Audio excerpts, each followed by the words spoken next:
Hello everyone, welcome to all of you in my English channel. और आज elite English club आपके लिए लाया है क्लास 11th के लिए chapter 5 from snapshot book mother's day.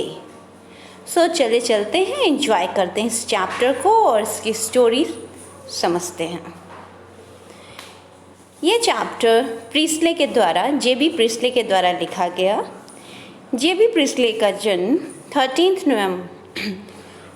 सितंबर 1894 को वेस्ट राइडिंग यॉर्कशायर में हुआ था। ये एक स्कूल मास्टर जॉन प्रीस्ले के बेटे हैं। इनकी माँ का देहांत बहुत ही छोटी एज में हो गया था।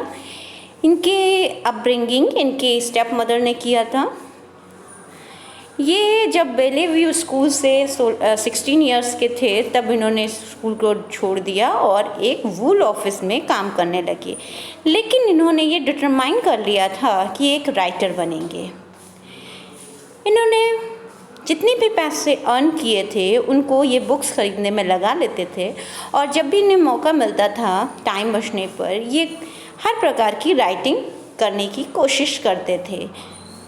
इनका एक रेगुलर अनपेड कॉलम भी था लोकल पीरियोडिकल ब्रैंडफोर्ड पायनियर, जिसमें ये अपना कॉलम लिखा करते थे।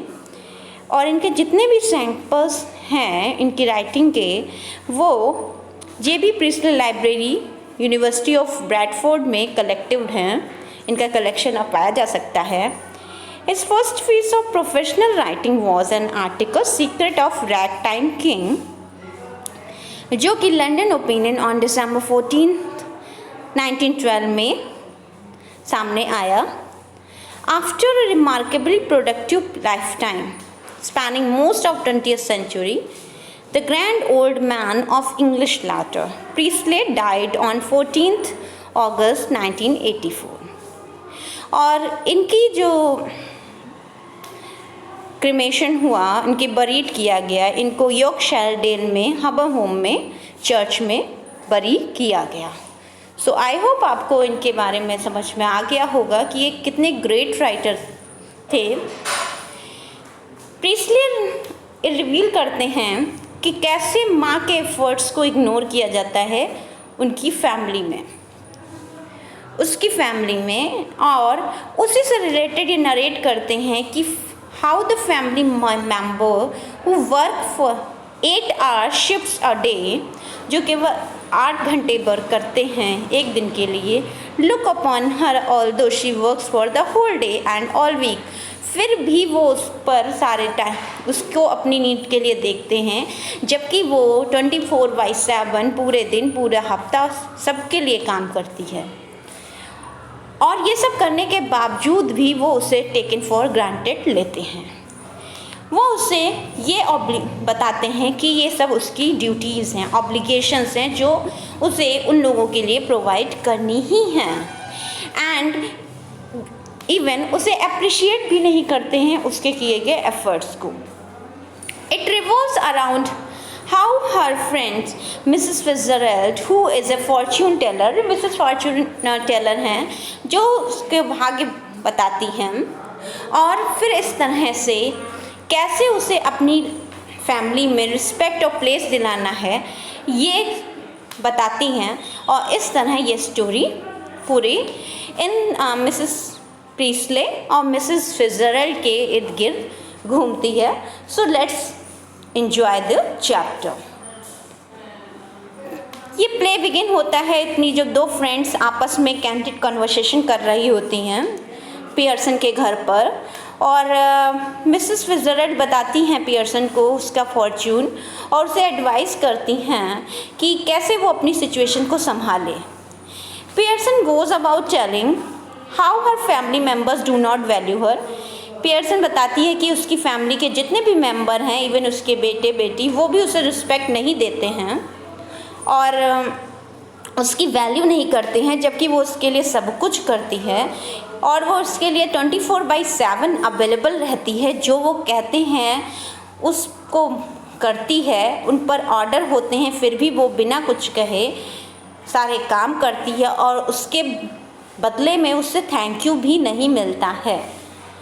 मिसेस फिट्जजेराल्ड बताती हैं कि तुम्हें कोई स्टैंड लेना चाहिए इस चीज़ के लिए, अदरवाइज़ तुम्हें सब लाइटली ही लेंगे। अगर तुम्हें अपनी घर में कोई जगह बनानी है तो तुम्हें स्टैंड लेना ही पड़ेगा, क्योंकि being the sweet and innocent lady, Pearson उसे ये करने से मना कर देती है। उसे लगता है कि इस तरह की डिस्कम्फर्ट होगी उसकी फैमिली को और वो ये नहीं चाहती।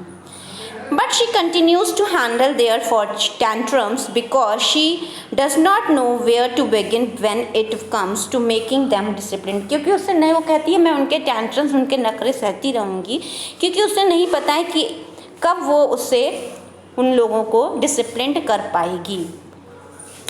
फिट्जजेराल्ड एक प्रपोज करती हैं उसके प्लान कि हम दोनों एक दूसरे की पर्सनालिटी को, बॉडी को स्विच कर लेते हैं, जिससे कि मैं उनको तुम्हारी जगह पर एक अच्छा लेसन दे दूँगी और इस तरह से तुम्हारी फैमिली सही हो जाएगी। पियर्सन बहुत हेजिटेंट होती हैं सबसे पहले जब वो उसका प्लान बताती है, लेकिन बाद में फिट्जजेराल्ड उसे कन्विंस कर लेती है। मिसेस फिट्जजेराल्ड परफॉर्म्स हर मैजिक, वो मैजिक करती हैं और जो कि उसने ईस्ट में सीखा था, और फिर वो दोनों एक दूसरे की पर्सनालिटी एक्सचेंज कर लेती हैं। अब जो मिसेस फिट्जजेराल्ड थी वो मिसेस पियर्सन थी और जो मिसेस पियर्सन थी वो मिसेस फिट्जजेराल्ड थी। Now new Mrs Pearson tells Mrs Fitzgerald to go to her house for the time being. वो कहती है कि तुम थोड़ी देर के लिए मेरे घर पे जाओ।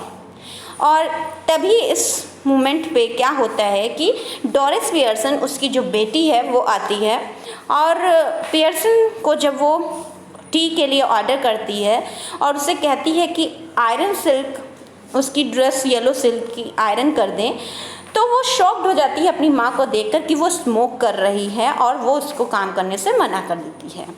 तब दोनों में आर्ग्यूमेंट शुरू हो जाती है और मिसेस पियर्सन उसके फ्रेंड चार्ली की इंसल्ट कर देती है और चार्ली वही लड़का है जिसके साथ वो बाहर जा रही होती है। डोरिस लीव्स क्राइंग, डोरिस रोने लगती है। तभी सिरिल आता है उसका भाई, वो भी अपनी माँ से चाय के लिए कहता है और कुछ खाने के लिए भी।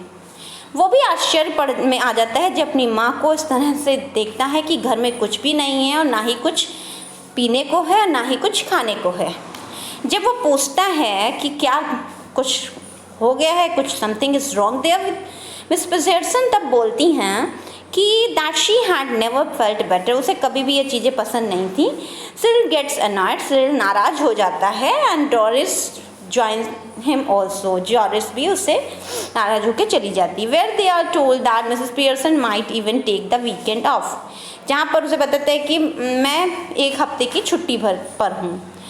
नेक्स्ट जॉर्ज पियर्सन, जो कि उसका हस्बैंड है, वो आता है। वो अपनी वाइफ को दिन में ड्रिंक करते हुए देखकर शॉक्ड हो जाता है। वो ये डिक्लेयर करता है कि आज उसका स्पेशल मैच है क्लब में, तो वो यहाँ पर कोई भी दिस आफ्टरनून टी नहीं मिलेगी या वो नहीं पिएगा। On being told there is no tea he gets annoyed again. जब उसे पता लगता है कि इस समय कोई भी चाय नहीं है या कुछ भी नहीं है पीने को, तो वो भी नाराज़ हो जाता है। Mrs Pearson mocks him for getting annoyed, वो उसे चिढ़ाती हैं उसके नाराज़ होने पर, और at not getting something he did not actually want. और जब तुम्हें कुछ चाहिए ही नहीं, वो कहती है कि जब तुम्हें चाहिए नहीं तो तुम उसे पूछे क्यों, तुम्हें क्यों चाहिए कि तुम जब पीना ही नहीं चाहते हो कि तुमसे कोई पूछे। वो उसे बोलती हैं कि about the names they call him at the club, वो जो उसे नाम से बुलाते हैं उस नाम से उसे बुलाती है। शी फर्दर टॉन्ट्स हिम, वो उसे चिढ़ाती है, टॉन्ट करती है कि this would not have happened had he stayed at home once in a while, आज तक ऐसा नहीं हो कि कभी वो घर पे ठहरा हुआ हो। After a while Mrs Fitzgerald enters, तभी कुछ समय बाद मिसेस फिट्जजेराल्ड आती हैं। वो इंटरफेयर करती हैं उनके फैमिली मैटर्स में। जॉर्ज को गुस्सा आता है जब फिट्जजेराल्ड बीच में बोलती हैं, उनको उनके नाम से पुकारती हैं। But just like it had been happening all day, जैसा कि सारा दिन ये चल रहा होता है annoyance, Mrs Pearson barges in to bring George on track. Mrs Pearson उसे ट्रैक पर लाना चाहती हैं। Doris enters the scene, Doris तभी बीच में आती है and she too is not very pleasant to miss Mrs Fitzgerald, और वो भी मिसेस फिट्जजेराल्ड के आने पर खुश नहीं होती है। इस स्थिति में Mrs Pearson brings her on track to, उसे भी वो लाइन पर ले आती हैं, उसको कहीं से ही सुनाती हैं। At this point Mrs Fitzgerald, actually Mrs Pearson, loses her cool and asks the family member to excuse the two friends for a moment. फिर मिसेस पियर्सन कहती हैं कि हम दोनों फ्रेंड्स को 2 मिनट के लिए अकेला छोड़ दो। She promises them that she knows how to make the situation better, वो प्रॉमिस करती है कि कैसे सिचुएशन को हैंडल किया जाएगा, मैं इसे सर दूंगी, बस हमें अकेला थोड़ी देर के लिए छोड़ दीजिए। Mrs Fitzgerald asks Mrs Pearson to switch their bodies, वो उनसे कहती हैं कि अब हम अपने फिर से एक पर्सनालिटी एक्सचेंज कर लेते हैं। While Mrs Fitzgerald resist at first, और मिसेस फिट्जजेराल्ड मना कर देती हैं ऐसा करने से, but later she agrees to do it, लेकिन बाद में वो एग्री कर जाती है। They repeat the process they did in the first place, वो फिर से वही प्रोसेस रिपीट करती हैं जो पहली बार उन्होंने बॉडी एक्सचेंज करने के लिए किया था। नाउ मिसेस फिट्जजेराल्ड होती हैं, वो एक्सप्लेन करती हैं पियर्सन को कि कैसे कितना इम्पॉर्टेंट होता है अब कुछ थोड़ा सा डोमिनेटिंग रोल होना, क्योंकि अगर आप थोड़ा डोमिनेटिव होंगे then you establish your control and respect in your family. Family member enters करते हैं, पियर्सन सजेस्ट करती हैं कि वे रमी खेलेंगे और किड्स उनके लिए सफ़र बनाएंगे, और सभी खुशी खुशी एग्री हो जाते हैं। They are bit relieve to, अब उन्हें भी खुशी होती है कि वो नॉर्मल बिहेव करती हैं मिसेस पियर्सन, और कुछ देर बाद मिसेस फिट्जजेराल्ड वहाँ से चली जाती हैं और प्ले एंड हो जाता है। सो आई होप आपको ये स्टोरी पसंद आई होगी, एंड कमेंट बॉक्स में कमेंट करना मत भूलिएगा। Keep watching, keep learning, till then take